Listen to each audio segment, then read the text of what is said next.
Voilà, ça c'est bien, c'est très très silencieux, c'est formidable, le bienfait des vacances. Voilà. Alors, voilà, je propose de prendre un verset très simple dans Éphésiens, dans Éphésiens chapitre 1, c'est un verset que vous connaissez, c'est un verset que je me permets de tirer de son contexte, parce que en lui, dans ce verset, il y a le contexte. Vous voyez, il y a des versets extraordinaires dans la Bible qui contiennent le contexte dans lequel ils sont inscrits. Et ça, c'est formidable. En quelque sorte, vous avez un condensé de l'Évangile en lisant ce verset. Donc, il s'agit d'Éphésiens chapitre 1 et verset 13. En lui, vous aussi, après avoir entendu la parole de la vérité, l'évangile de votre salut, en lui, vous avez cru et vous avez été scellés du Saint-Esprit qui avait été promis, lequel est un gage de notre héritage pour la rédemption de ce que Dieu s'est acquis à la louange de sa gloire. Voilà. Très simple. Vous avez entendu la parole, premier point. Deuxième point, vous avez cru. Et troisième point, vous avez été scellés du Saint-Esprit. Voilà 3 points fondamentaux qui sont importants, n'est-ce pas ? La première chose, c'est entendre la parole. Alors si on regarde dans 1 Jean, vous n'êtes pas obligé de tourner, mais la première épître de Jean, pas l'évangile de Jean, mais la première épître de Jean, eh bien il commence bien sûr en disant ce qui était dès le commencement, mais il dit ce que nous avons entendu, ce que nous avons vu de nos yeux et ce que nous avons contemplé et que nos mains ont touché concernant la parole de vie. Et voilà quelque chose de... Vous allez dire, mais c'est Jean, bien sûr, Jean, il a entendu, il a vu Jésus, il a côtoyé Jésus, donc il l'a touché, etc. Il est en train juste de relater cela. Mais je crois qu'il y a quelque chose de plus. Il n'a pas dit, nous qui avons vu, entendu, touché Jésus, il dit la parole de vie. Et je pense que on doit pouvoir témoigner, n'est-ce pas, de cette grâce d'avoir pu non seulement entendre, mais voir et aussi toucher.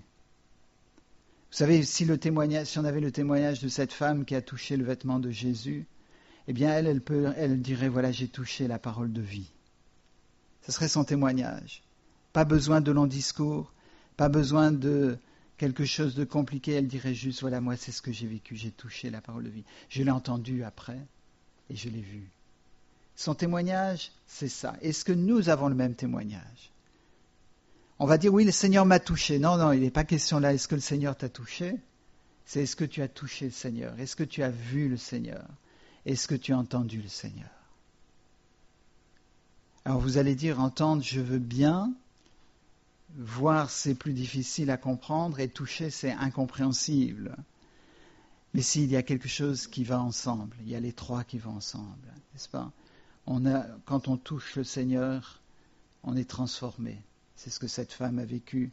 Quand on entend véritablement les paroles du Seigneur, est-ce que les paroles du Seigneur sont adressées à notre cœur, à nos vies, de manière directe et personnelle ? Ou est-ce que juste on s'est converti par sympathie ? Et c'est une vraie question fondamentale. Est-ce que c'était émotionnel ? Est-ce que c'était affectif ?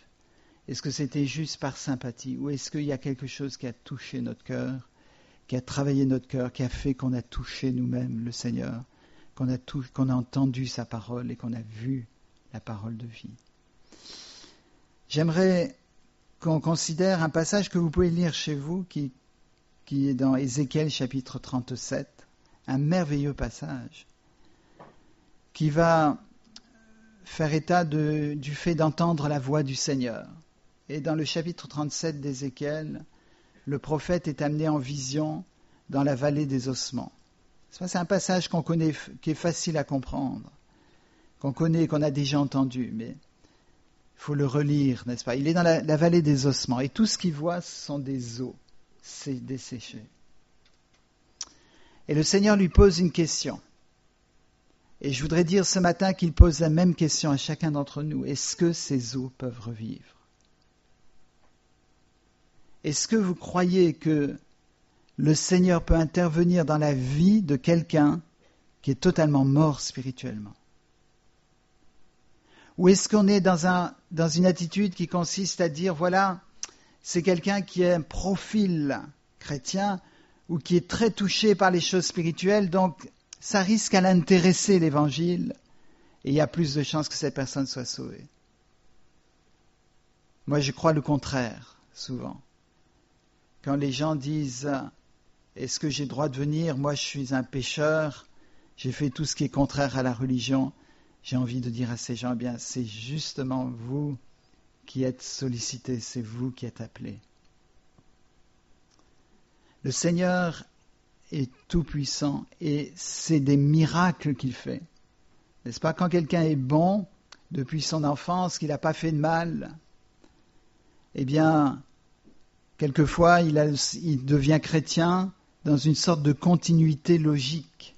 Mais en fait, il ne devient pas chrétien réellement, parce qu'il n'est pas passé forcément par la nouvelle naissance. Je sais que ça a été un grand problème dans ma vie, quand j'étais adolescent, quand j'entendais des témoignages de gens qui avaient une vie totalement bouleversée, n'est-ce pas? Et moi, je me disais, mais voilà, est-ce que moi, c'est la même chose? Est-ce que c'est aussi fort? Et il a fallu le témoignage du Saint-Esprit, il a fallu l'œuvre de Dieu dans ma vie pour que je comprenne que j'étais pécheur autant que les autres et que le salut, eh bien, était pour moi autant que pour les autres. Et ici, devant cette vision d'une vallée d'ossements desséchés, eh bien, il fallait avoir la foi que Dieu allait faire un miracle. Dieu lui a dit, est-ce que ces eaux peuvent revivre? Ézéchiel a très bien répondu. Il a dit, Seigneur éternel, toi tu le sais. Moi, je ne réponds pas. Seigneur, toi tu sais. Le problème, c'est que nous disons souvent, Seigneur, je sais. Je sais que tu peux faire ceci, je sais que tu vas faire cela, je sais que ceci. Mais Ézéchiel était prudent, il a dit, Seigneur, toi tu le sais. Et Dieu a commencé à faire ce miracle devant lui. Il a fait ce miracle de commencer à mettre des nerfs, n'est-ce pas, sur ses os, de rassembler les os, de mettre des nerfs, de la peau, et ensuite de donner son esprit, son souffle, pour que cette armée se lève et réponde à l'appel de Dieu. Mais ces os desséchés ont entendu la voix. Vous voyez, il n'y a pas besoin d'oreilles, il n'y a pas besoin de cerveau. La parole de Dieu est extraordinaire. Vous voyez, il a parlé à la mer, Jésus. La mer était déchaînée, il a dit « Silence, tais-toi ». Il a parlé aux éléments, n'est-ce pas? Et les éléments n'ont pas dit « Ah, il est en train de parler, il faut qu'on réponde ». Ils n'ont pas de cerveau, les éléments. Mais ils sont sous l'autorité de la toute-puissance de Jésus. Est-ce que dans nos vies, c'est la même chose? Est-ce qu'on peut témoigner que on a entendu la parole de Dieu qui nous a dit, voilà, oui, je veux qu'il y ait la vie. Il a demandé à Ézéchiel de prier, d'invoquer le Saint-Esprit pour que l'Esprit vienne souffler le souffle en eux et que cette armée puisse revivre, n'est-ce pas? Eh bien, c'est le vœu de nos cœurs, n'est-ce pas, pour cette ville d'Hazebrouck, pour ses environs, pour les gens que l'on connaît qui ne sont pas au Seigneur, que l'Esprit de Dieu vienne et aussi dessécher que soit leur vie spirituelle, qu'ils puissent connaître ce réveil, n'est-ce pas? Mais est-ce que nous, d'abord, nous l'avons connu? Est-ce que dans les domaines de la vie où nous sommes secs, n'est-ce pas? Peut-être ce matin, vous sentez sec, vous sentez qu'il y a quelque chose qui ne va pas, quelque chose qui est mort. Eh bien, je suis sûr que le Seigneur a cette parole de vie pour vous.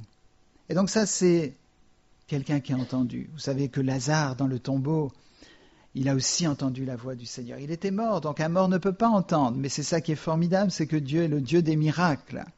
Vous allez dire, mon voisin, il ne peut pas entendre. Impossible. C'est une tête de mule, il ne peut pas comprendre du tout quoi que ce soit. Si on lui parle de l'Évangile, il ne comprend rien. C'est précisément là que le Seigneur peut agir. Il ne peut pas vous entendre, vous, mais il peut entendre la voix du Seigneur.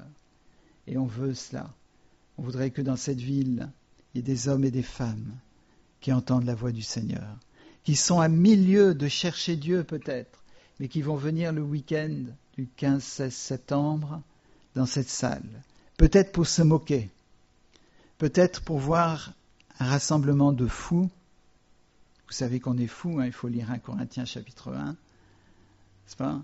Parce que l'évangile, c'est une folie pour ceux qui périssent.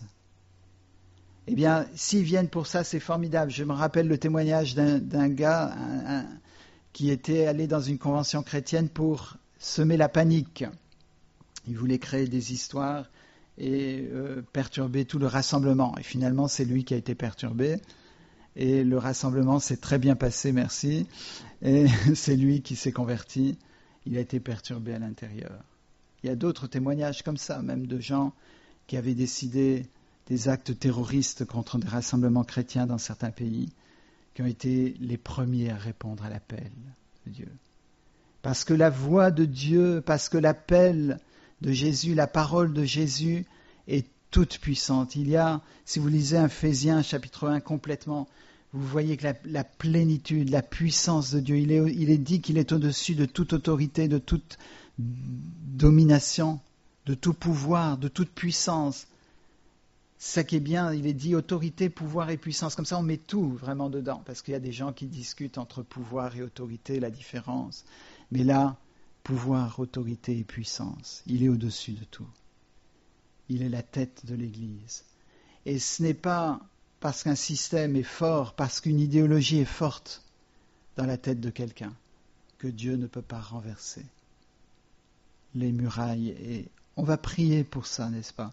On va prier pour ce week-end du 15-16 où nous ouvrons les portes, eh bien qu'il y ait des murailles qui tombent, qu'il y ait l'Esprit de Dieu qui réveille des gens qui sont desséchés et morts. Voilà cette œuvre. Et c'est pas fini. Parce que quand Ézéchiel a vu ce miracle sous ses yeux, Dieu lui a demandé autre chose. Dieu demandait à Ézéchiel énormément de choses, comme à Ésaïe, comme à Jérémie. Et c'était les prophètes qui obéissaient. Parce que Jérémie disait moi je voulais pas être prophète, je voulais pas être pasteur, et tu m'as choisi, tu m'as obligé à faire ça. Mais le Seigneur veut nous utiliser. Et Ézéchiel répondait à toutes les exigences de Dieu, quelles qu'elles soient. Et l'exigence que Dieu lui a donnée après ça, il a dit écris sur un bout de bois, écrit donc maison de Joseph ou descendance de Joseph ou tribu de Joseph par Éphraïm, vous savez qui était un des fils de Joseph.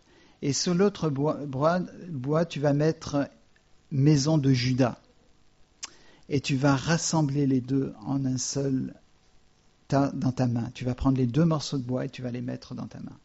Et quand le peuple te dira mais qu'est-ce que tu veux, qu'est-ce que ça veut dire ? Eh bien, tu prophétiseras que ça veut dire que l'Éternel veut rassembler son peuple en un seul peuple et que ce sera David qui sera leur roi. Eh bien, on voit ce qui suit le miracle de la résurrection, le miracle du salut, le miracle de ces eaux qui commencent à revivre. Eh bien, c'est que le Seigneur va créer un miracle d'unité. Pas seulement d'unité entre chrétiens, bien que ce soit le cas, et c'est important. S'il n'y a pas cette unité dans votre cœur vis-à-vis du peuple de Dieu, vis-à-vis des chrétiens, eh bien, il y a quelque chose qui n'est pas normal. Il y a quelque chose qui n'est pas revisité par Dieu, qui n'a pas été visité par Dieu. Il doit y avoir cet amour, cette unité, et s'il y a une discorde quelconque, on doit chercher à ce que ça soit résolu immédiatement, pour que ce soit du passé, que ce ne soit plus un problème. Mais voilà que c'était le symbole merveilleux que Ézéchiel devait tenir. Et regardez, c'est étrange, parce que Dieu lui a dit d'écrire pour la maison d'Éphraïm, qui correspond à la maison de Joseph, je paraphrase. Et dans l'autre, c'est pour la maison de Juda. Mais Joseph, vous connaissez son histoire, c'est un précurseur, c'est celui qui annonce Jésus-Christ. Parce que sa vie, depuis le départ, eh bien, semblait tragique. Il a vécu des choses incroyablement tristes. Il a été vendu, trahi par ses frères. Ses frères étaient jaloux, etc. Ils l'ont vendu, il a été esclave, etc. Et il ne savait pas, vraisemblablement, mais il était l'image de Christ. Et Joseph, en quelque sorte, est un des premiers personnages dans l'Ancien Testament, dans la Genèse, qui représente le Christ, qui représente Jésus. Et Judas représenterait le peuple, représenterait les individus, les membres d'Israël, le reste d'Israël. Et ce que je voudrais juste dire, ce qu'on retrouve dans Éphésiens chapitre 1, c'est que lorsque on entend la parole de Dieu qui nous fait revivre, qui nous fait vivre, eh bien, il nous unit, non seulement les uns aux autres, comme je disais, mais il nous unit à Christ. Et ce chapitre 1 de Éphésiens finit en disant que Christ, alors il a tout mis sous ses pieds et il l'a donné pour chef suprême à l'Église, qui est son corps, la plénitude de celui qui remplit tout en tous. C'est-à-dire qu'il nous unit à Christ, c'est la deuxième étape qui va faire que l'on va arriver au fait de croire réellement. Comment il nous unit à Christ? Qu'est-ce que ça veut dire? Est-ce qu'on a conscience de ce que ça veut dire que d'être uni à Christ? Est-ce qu'on a conscience de ce que ça veut dire que d'avoir pour tête le Christ, pour chef le Christ? Ça veut dire que nos vies, nous sommes le corps de Christ sur la terre. Et l'Esprit de Dieu, l'Esprit de Christ doit diriger notre corps, de sorte à ce que notre vie ne soit que la manifestation de ce que Dieu veut sur la terre. Il y en a qui ont connu ça parfaitement. Mais vous savez que c'est l'appel pour chaque chrétien. Cette unité avec Christ, l'Église est unie avec Christ, mais individuellement, nous constituons l'Église, nous représentons l'Église. Eh bien, ça doit être parfaitement vécu. Dans le couple, l'apôtre Paul dit que la femme doit prendre ce rôle de l'Église. Le mari doit prendre ce rôle de Christ. C'est pas qu'il doit jouer le rôle. Vous savez que jouer le rôle, le terme grec, c'est hypocrite. Donc, si vous jouez le rôle de Christ, et si la femme joue le rôle au sein du couple, au sein de la vie conjugale, joue le rôle de l'Église, elle est hypocrite, il est hypocrite. Il ne s'agit pas de jouer un rôle, il s'agit de prendre ce rôle que Dieu donne, de dire voilà, oui, je le prends. C'est une décision personnelle. Et si la femme insulte son mari, elle insulte Christ, s'il remplit ce rôle de Christ dans le... Vous comprenez, il y a des femmes qui parlent très mal à leur mari. Eh bien, il faut savoir que c'est à Christ qu'elles le font. Vous savez que Jésus a dit, si vous donnez un verre d'eau à l'un de ses petits, c'est à moi que vous le donnez. Et si vous refusez de donner à l'un de ses petits, c'est à moi que vous refusez.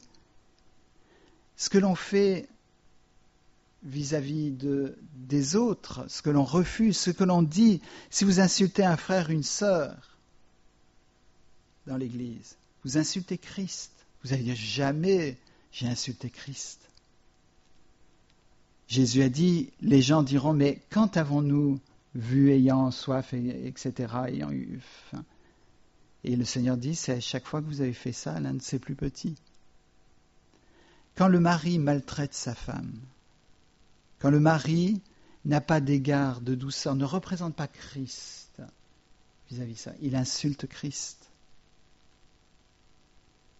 Et ça, on doit réfléchir. On est en train de vivre avec une culture particulière, certes, qui nous est imposée, mais on est obligé de réfléchir sur ces choses-là et de vivre cela. Et c'est la même chose en communauté. Dans l'Église, nous représentons le corps de Christ. Et si on maltraite un frère, une sœur, si on a du mépris, si on a de la haine, si on a de la rancœur, eh bien c'est contre Jésus qu'on a cette rancœur, ce mépris. Et ça doit nous interpeller. Parce qu'il y a une unité, il y a quelque chose. Et c'était symbolique pour Ézéchiel, il a fait ça. Ézéchiel n'a pas dit, mais Seigneur, mais pourquoi tu veux que je prenne 2 bouts de bois? Est-ce que je ne peux pas prendre 2 bouts de métal plutôt, ou quelque chose qui dure plus longtemps? Le Seigneur lui a dit du bois, il lui a dit d'écrire quelque chose, il n'a pas commencé à dire, mais pourquoi je dois écrire ça, Seigneur? On est toujours en train de dire, mais pourquoi tu veux faire ça? où Ézéchiel n'est pas rentré chez lui en disant à sa femme, mais c'est drôle, j'ai eu l'impression que le Seigneur m'a demandé ça, mais je crois finalement que c'est psychologique. Je crois que c'est une impression que j'ai. Non, il a obéi au Seigneur, il a fait ce que le Seigneur lui dit. Et il a uni, et c'était une valeur symbolique. Et c'est très important de savoir que si le Seigneur nous donne quelquefois des rôles symboliques, eh bien c'est parce qu'il a un message dans l'histoire. On l'a vu à l'étude biblique mardi soir dernier que lorsque Abraham a commencé le sacrifice de son fils, qui n'a pas eu lieu, bien sûr, Dieu n'a pas permis cela, eh bien ça avait une valeur symbolique. Ça parlait, n'est-ce pas? C'était une parole de Dieu prophétique de quelque chose qui allait se passer bien plus tard avec Dieu.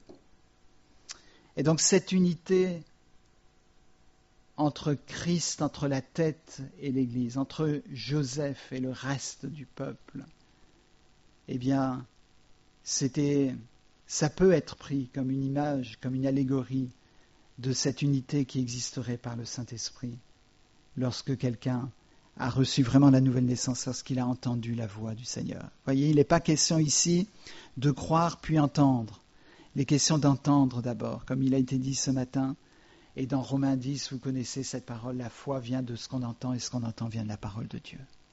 N'est-ce pas? Donc voilà, ici. Donc le premier point était entendre ou voir ou toucher. Maintenant, le deuxième point, c'est vous avez cru. Qu'est-ce que ça veut dire croire? Alors j'étais content que Emmanuel ait commencé le culte avec cette question, mais qu'est-ce que ça veut dire croire? Oui, je crois. On a lu mardi dernier encore à l'étude biblique que les démons croient et ils tremblent. Donc on sait que croire peut prendre beaucoup de sens, n'est-ce pas? Eh bien, on a une excellente définition de ce que c'est croire ou avoir la foi. Dans Hébreux 11, bien sûr, vous connaissez tous ce passage, mais il ne faut pas seulement le connaître, il faut juste réfléchir sur les mots et sur la traduction, et c'est assez extraordinaire. Et ce que je retiens dans Hébreux 11, dans la définition de la foi au verset 1, c'est que c'est une démonstration des choses qu'on ne voit pas. Ça veut dire que les athées ont la foi, incontestablement, parce qu'ils ont une démonstration de choses qu'on ne voit pas. Quand vous voyez un athée, vous le voyez lui, mais vous ne savez pas ce qu'il vit à l'intérieur. Or, il ne croit pas en Dieu, et ça doit se voir dans son comportement, ses attitudes. Et souvent, ça se voit bien.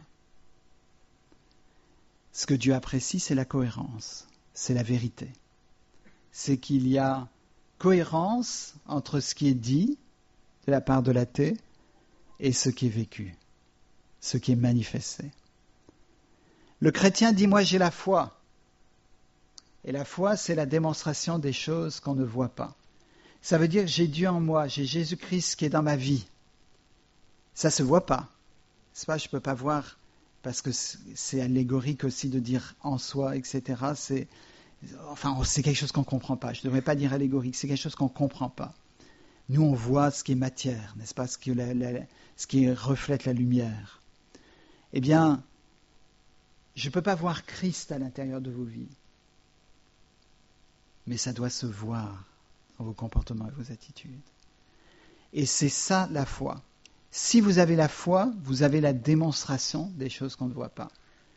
Et la question n'est pas est-ce que vous avez la foi dans la tête, ça n'a rien à voir avec ça. C'est est-ce que vous avez la démonstration des choses qu'on ne voit pas. Alors dites-moi si vous êtes croyant en Dieu, je ne vois pas Dieu, mais je dois avoir la démonstration de Dieu au travers de vous. Et ça, c'est quelque chose qui se fait après la rencontre avec Dieu. Bien sûr, je sais qu'il est dit, si tu crois dans ton cœur, tu seras sauvé. Mais c'est l'œuvre instantanée de Jésus, lorsqu'il a prononcé la parole de vie, lorsque les eaux desséchées ont repris vie, c'est l'œuvre instantanée de mettre la foi, c'est-à-dire la démonstration de ce qu'on ne voit pas, dans nos vies. Autrement dit, en observant, c'est un arbre, c'est à ses fruits que l'on reconnaît l'arbre, n'est-ce pas? En observant la vie personnelle, intime d'une personne, on peut savoir si elle a la foi. Pas si elle le dit ou pas, parce que ça c'est facile de dire j'ai la foi ou j'ai pas la foi. Et de toute façon, ça ne veut rien dire, parce que si on est athée, on a la foi que Dieu n'existe pas. Mais l'athée a la démonstration généralement que Dieu n'est pas en lui. Le croyant a-t-il la démonstration? Et c'est une question fondamentale. Est-ce que nous avons la démonstration que Dieu habite en nous? Est-ce que, autour de nous, les gens seraient surpris d'apprendre qu'on est croyant? Ou est-ce qu'ils diraient, ça ne m'étonne pas. Je l'aurais deviné, ou je l'ai même deviné sans qu'ils me le disent. Vous savez, beaucoup du discours verbal qu'on doit avoir, nous, évangéliques, c'est dû au fait qu'il n'y a pas la démonstration par ailleurs. Donc il faut convaincre par la parole, n'est-ce pas? Les politiciens savent, je respecte beaucoup, mais quand ils n'ont pas d'argument, ils essayent de convaincre par la parole. Parce qu'ils n'ont pas de démonstration concrète que c'est possible. Vous savez, ils promettent une situation économique qui va aller en améliorant, etc. Ils n'ont pas de moyen de faire la démonstration. Donc ils assomment de paroles, disant ça sera comme ça, ça sera comme ça. Et souvent on doit utiliser les paroles parce que il y a quelque chose qui fait défaut au niveau de la démonstration. Mais est-ce qu'on a la démonstration de l'amour de Christ, de la vie de Christ? Vous savez, il y a beaucoup de choses qui doivent changer quand on rencontre Christ. Est-ce que ces eaux desséchées avaient l'air des eaux desséchées après? Non. Jésus a dit que le vent, on ne sait d'où il vient ni où il va. Ainsi en est-il de tout homme qui est né de l'Esprit. Ça veut dire que si vous êtes né de l'Esprit de Dieu, eh bien, on ne sait pas d'où vous venez et on ne sait pas où vous allez. C'est surprenant, n'est-ce pas?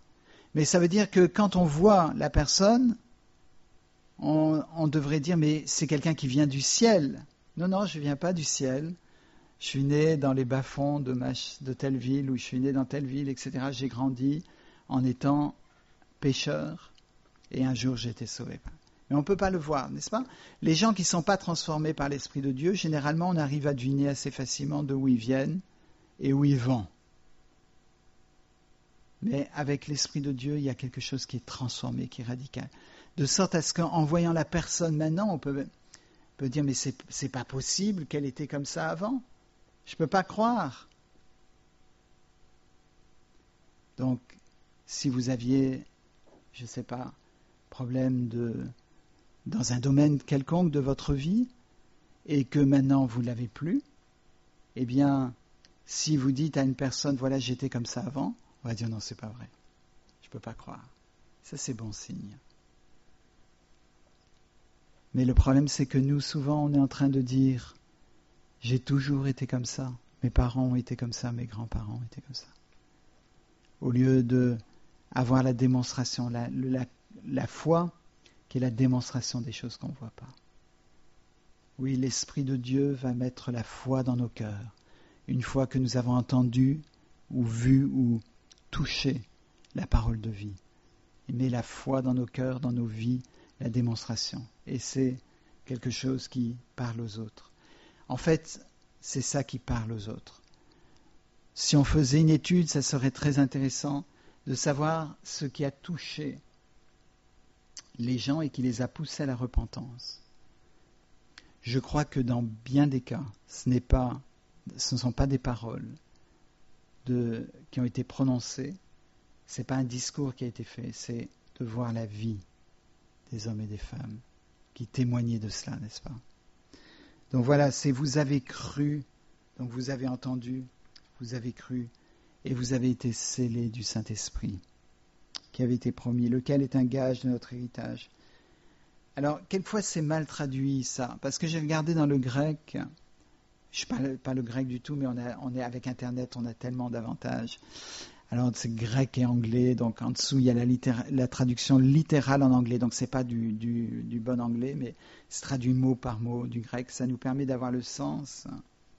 Parce que quelquefois, ici c'est pas trop mal un gage de notre héritage, mais quelquefois on a l'impression c'est qu'on a reçu un peu du Saint-Esprit, qui est vrai, c'est aussi le sens, parce que dans 2 Corinthiens, il y a 2 endroits où il est question de cela, chapitre 1 et chapitre 5, où on a reçu une part, un acompte. J'ai vu ça dans une traduction, acompte, c'est bien, du Saint-Esprit.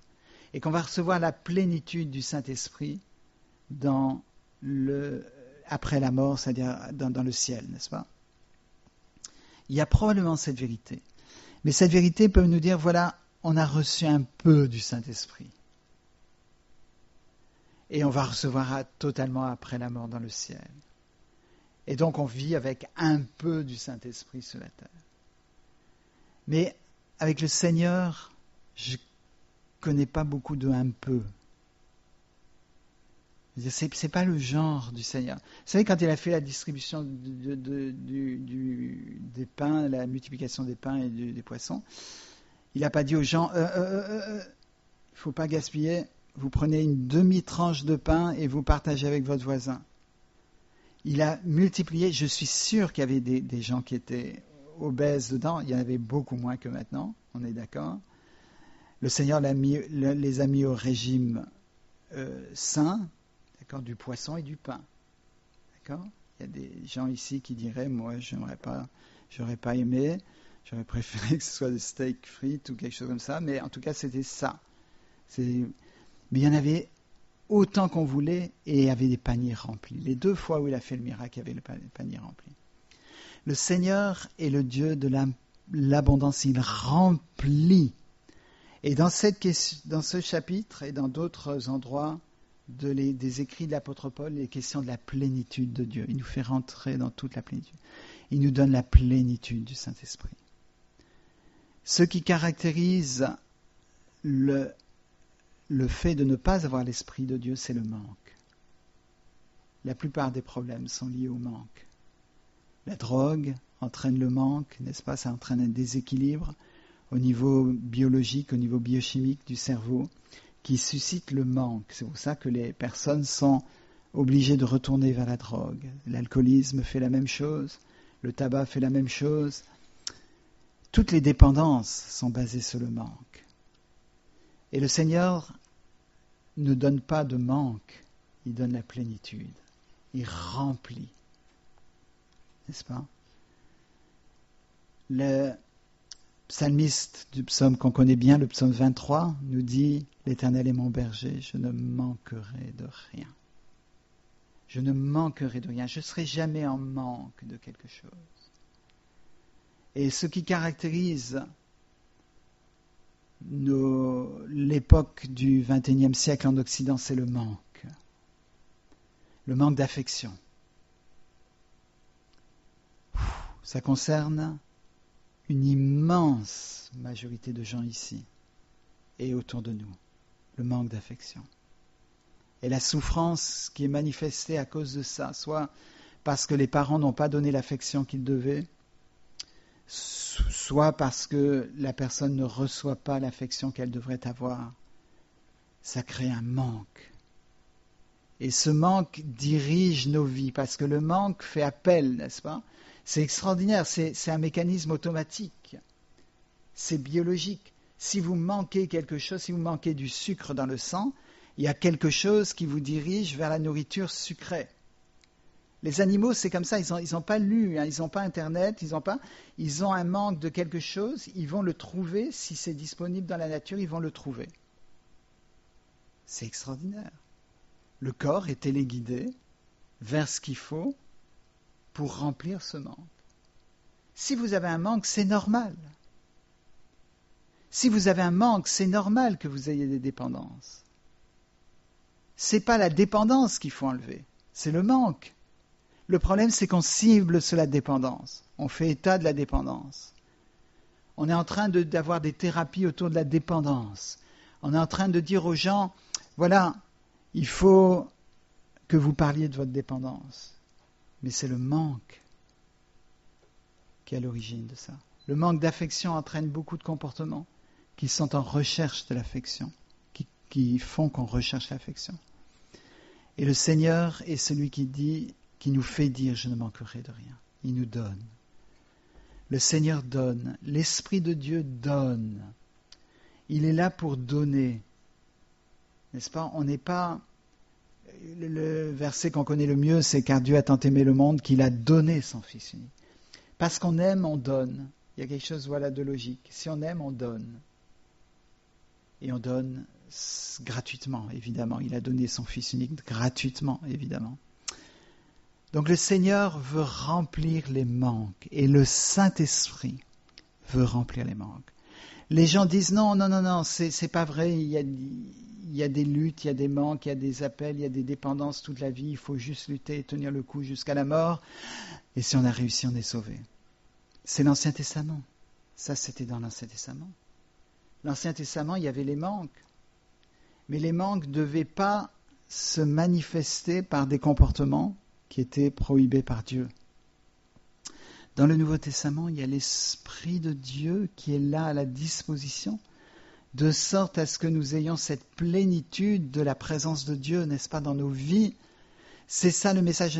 Sinon, je n'arrive pas. J'ai essayé de comprendre le sens de l'Évangile, le sens de la mort de Jésus sur la croix, si c'est pour continuer à lutter contre des manques.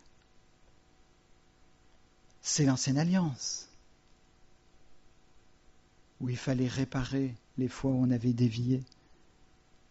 C'est l'Ancienne Alliance, où il fallait s'abstenir même de choses, n'est-ce pas, de lutter pour ne pas faire concrètement.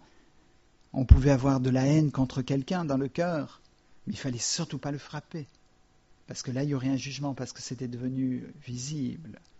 C'est sur ça que la société française se bat. On a un système une justice qui est juste, on a ce privilège, mais c'est basé sur le fait réel. Vous pouvez tuer quelqu'un avec la langue sans aucun problème. Vous avez le droit de calomnier sur cette personne autant que vous voulez, jusqu'à ce qu'elle se suicide, vous ne serez pas inquiété. Mais si vous tuez la personne avec un couteau ou un revolver, vous serez en prison. On juge sur ce qui se voit, n'est-ce pas? Mais dans le Sermon sur la montagne, il est clairement dit que c'est ce qui se passe dans le cœur qui est déjà le péché, n'est-ce pas? Bien avant la manifestation, ou même si la manifestation ne se fait pas. C'est ce qui est dans le cœur. Et là, on a besoin du Saint-Esprit. Parce que ça veut dire qu'on est pécheur avant d'être pécheur selon l'Ancienne Alliance. Et on a besoin du Saint-Esprit. Et là, il nous a scellé du Saint-Esprit. Il a mis son sceau. Qu'est-ce que ça veut dire de mettre un sceau? Eh bien, mettre un sceau, ça veut dire que c'est fermé. Et il y a le cachet de celui qui l'a fermé, de sorte à ce qu'on ne puisse pas ouvrir, parce que ça serait violer le sceau, et c'est impossible de violer le sceau de Dieu. Vous vous rendez compte? Ça veut dire que c'est fermé à tout autre pouvoir, à toute autre autorité, à toute autre puissance. Vous allez dire, mais ce n'est pas du tout ce que je vis. C'est vrai que probablement on vit assez loin de ça, mais c'est ça l'Évangile. Et tant qu'on n'a pas cherché et rencontré l'Évangile, on va vivre dans des luttes et dans des manques. On va vivre sans le sceau du Saint-Esprit, parce qu'il y a plein de choses qui rentrent dans nos vies. Alors que l'Esprit de Dieu voulait mettre son sceau pour que ça ne soit pas ouvert, notre vie, à tous les autres vents, à toutes les autres influences. Mais qu'en est-il? Eh bien, si Christ est la tête et nous sommes le corps n'acquiert pas tous les comportements tout de suite. Le corps doit apprendre. Et vous savez qu'il y a plein de comportements que vous pouvez faire que vous ne faites pas, que vous ne savez pas faire, parce que vous n'avez jamais utilisé votre cerveau pour le faire. Il y a des gens qui disent, moi, les maths, je ne comprends rien, je n'ai jamais réussi. Et puis quand ils ont un prof qui arrive à être très bon pédagogue, ils trouvent que c'est passionnant les maths, et ils commencent à aimer les maths et à faire des maths sans arrêt. Il y a des comportements, c'est trop tard pour certains d'entre nous dont je fais partie, des comportements de souplesse, des comportements sportifs, que notre cerveau avait la capacité un jour, qu'il a perdu d'ailleurs, après un certain temps il le perd, il avait la capacité de commander notre corps pour que nous fassions cela. C'est possible, mais on ne l'a jamais exploité, donc c'est perdu à vie. Vous prenez un enfant de 4 ans et vous l'éduquez à faire de la gymnastique, de faire du sport. Moi, quand j'ai regardé le mondial de foot, j'étais surpris de voir comment ils arrivent à maîtriser ce ballon, mais je ne sais pas comment ils arrivent à faire. Moi, si j'essaye, c'est une catastrophe. Comment ils arrivent de passer la balle en travers les adversaires. Mais c'est le cerveau qui fait ça parce qu'ils sont entraînés depuis leur enfance. Rien d'extraordinaire, rien de miraculeux. C'est juste qu'ils ont laissé le cerveau diriger leur corps, corriger leur corps pour que cela soit possible. Et c'est devenu possible. Si vous instruisez l'enfant dans la connaissance du monde dès qu'il est très jeune, ça sera un érudit. Parce que vous entraînez son cerveau à apprendre des choses. Et voilà, il va utiliser. Si vous n'utilisez pas du tout le cerveau de l'enfant, vous le laissez à lui-même, vous le mettez dans un environnement très pauvre sur le plan des simulations, eh bien son cerveau va s'appauvrir. C'est ce qui est arrivé avec les enfants issus de la politique de Ceausescu en Roumanie, où les enfants étaient laissés dans les orphelinats et ils souffraient d'hospitalisme et de dégénérescence. Donc on a là l'enseignement à la fin de cet Éphésiens chapitre 1, c'est que Christ, on a reçu le Saint-Esprit, on a reçu la plénitude du Saint-Esprit, mais cette plénitude, elle est là comme le cerveau d'un enfant de l'époque de Ceausescu. Le cerveau était le même au départ que celui d'un enfant qui est élevé dans un milieu privilégié qui sera hyper stimulé. Mais dans un cas, le cerveau ne peut pas agir sur le corps, parce on ne le fait pas agir sur le corps. Et dans l'autre, le cerveau agit sur le corps. Et c'est la même chose, vous avez reçu la plénitude de Dieu. Vous avez reçu la plénitude du Saint-Esprit. Bien sûr, si vous avez reçu une plénitude, il y a une plénitude beaucoup plus grande, n'est-ce pas, qui vous attend dans le ciel. Vous allez dire, c'est pas possible. Si c'est infini ce qu'on reçoit, on ne peut pas avoir un infini qui est plus grand que l'infini. Eh bien si, bien sûr. Ceux qui aiment les maths, mais bien que ce soit très élémentaire, eh bien si vous prenez l'intervalle 0, 1, dans les réels, dans l'ensemble des réels, eh bien il est infini, n'est-ce pas? Mais c'est un tout petit intervalle à l'intérieur de R. C'est un infini qui est tout petit par rapport à l'infini. Donc voilà, l'infini nous parle de manière difficile à comprendre parfois. Mais en tout cas, on sait qu'avec Dieu, c'est comme ça. Mais il faut exercer. Il faut que le cerveau puisse exercer son pouvoir sur le corps. Et ça, c'est à nous de laisser l'Esprit de Dieu le faire. Si le corps prend le contrôle et dit non, c'est mon corps, c'est moi-même, donc je m'en occupe, le cerveau qui est Christ ne va pas intervenir. Mais la tête suprême de l'Église, c'est Jésus-Christ et c'est lui qui nous dirige. C'est pas nous, c'est pas les anciens qui dirigeons. J'espère que vous remarquez qu'on ne vous donne pas d'injonction, ou rarement. On ne va pas vous voir en disant « il faudra que ça change un peu ». On le fait quand on le doit.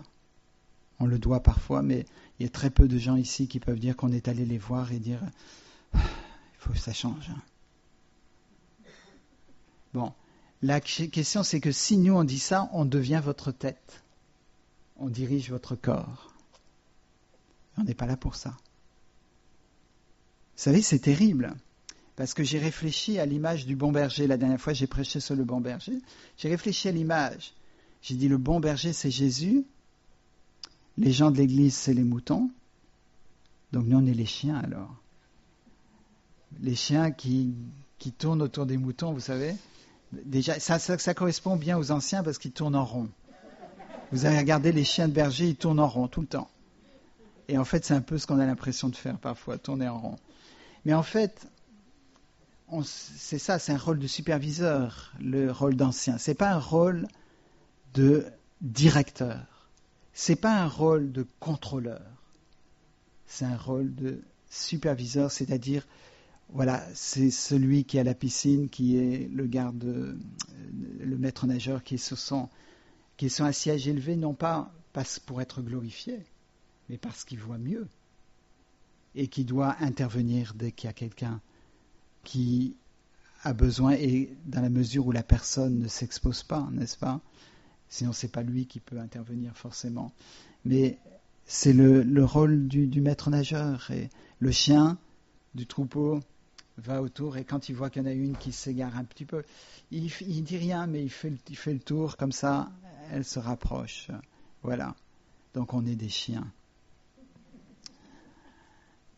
Mais le Seigneur agit comme ça. C'est le Seigneur qui est la tête de l'Église. C'est le Seigneur qui doit être la tête de nos vies. Et qu'il en soit ainsi, que vraiment, ce matin, on puisse dire, voilà Seigneur, j'ai besoin d'entendre ta voix. Je l'ai entendu il y a longtemps. Ah, ça c'est quelque chose que je connais. Je l'ai entendu il y a longtemps. Je t'ai vu il y a longtemps. Je t'ai touché il y a longtemps. Mais ce matin, je voudrais entendre à nouveau. Est-ce que vous croyez que si vous êtes sincère, le Seigneur va dire non? Enfin, vous connaissez le Seigneur, vous aussi, nous aussi. Moi, je sais qu'il ne peut pas dire ça. Je connais son cœur de père qui va être touché. Et même s'il avait décidé, non, ça suffit. Elle a eu assez d'avertissements. Je sais qu'il se laisse fléchir. Et ce matin, vous pouvez demander, Seigneur, parle-moi. Je veux entendre ta voix. Je veux te voir. Je veux te toucher. C'est la première étape. Et la suite est logique. Il va mettre la foi dans vos cœurs. La foi, ce sera cette démonstration. On va venir, vous allez rentrer dans la salle la semaine prochaine, et on va dire, mais qu'est-ce qui s'est passé? Et vous allez dire, mais voilà, le Seigneur m'a parlé. Le Seigneur m'a touché. Et ensuite, il va vous sceller de son Saint-Esprit. S'il y a des choses qui sont mal scellées, qui sont mal fermées, enfin, c'est pas mal scellé, ça peut être scellé ou pas, eh bien, il va mettre le sceau de l'Esprit. Ça veut dire on n'y touche pas. Interdiction d'y toucher. Il n'y a aucun pouvoir. Il n'y a aucune autorité. Vous allez dire, mais mon patron, il influence ma vie ou mon enfance. On m'a dit tellement de choses, ces paroles méchantes que j'ai entendues, je les entends toujours, ça résonne dans ma tête. Je ne peux pas m'empêcher de faire ça, etc. Le Seigneur veut sceller votre vie de sorte à ce que ces pouvoirs, ces puissances, ces autorités n'aient plus accès à votre vie. Pas avoir accès à l'extérieur de votre vie, mais pas à ce qui est à l'intérieur. C'est la propriété de Dieu, c'est la propriété du Saint-Esprit. Et ne croyez pas que le Saint-Esprit va vous remplir un tout petit peu. Il veut vous remplir complètement. Vous êtes prêts pour ça? Alors on le verra le 15-16. On en reparle le 16 au soir. Si Dieu n'a pas agi, c'est qu'on n'était pas prêt. C'est pas que Dieu n'a pas pu agir. On ne va pas entendre le Seigneur qui nous dit « Je suis désolé, j'ai oublié que c'était le 16 ». Si Dieu n'a pas agi, c'est que nous n'étions pas prêts. C'est que nous n'avons pas entendu la parole de vie qui nous dit de dire aux eaux desséchées « Vivez ». Et cette parole sera, ce week-end est particulier, c'est pour ça que je mentionne, ça doit être comme ça tous les dimanches, mais ça sera comme ça tous les dimanches à partir du 15-16. D'ici là, on se prépare. Il faut que si une personne rentre dans l'église qui n'a jamais entendu la parole de Dieu, elle soit touchée, qu'elle revive, ou qu'elle se sauve en disant « ce sont des fous, j'ai rien à faire avec eux ». Mais s'il n'y a pas l'une ou l'autre des deux, je ne comprends pas. Ça veut dire qu'on est sans effet. Jésus, il avait des ennemis et il y avait des gens qui étaient touchés et qui l'aimaient. Et pas des gens qui ont dit « Ah ouais, non, c'est pas mal, ça va ». On était fâchés contre lui ou on l'aimait. Et ça doit être comme ça.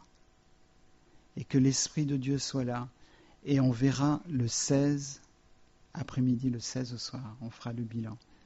Et si Dieu n'a pas agi, s'il n'y a pas eu des âmes qui se sont données au Seigneur, c'est qu'on n'était pas prêt. Parce que le Seigneur a des gens dans cette ville qui doivent être sauvés. Il y a des eaux qui sont desséchées. Je sais qu'il y en a peut-être pas tant que ça, il n'y en a pas tant qui sont intéressés, etc. Il y a beaucoup d'ennemis peut-être. Mais vous croyez que parmi les habitants de cette ville, il n'y a pas des gens qui sont à la recherche, qui ont soif de Dieu, mais qui ne le connaissent pas. Et pourquoi alors nous, on sera là le 16 juste pour recevoir et rien donner? Alors, on va voir, on va croire. Et on en reparle le 16. Mais on n'oublie pas ça. On prie et on fait le bilan le 16. Ok ? Que le Seigneur bénisse sa parole.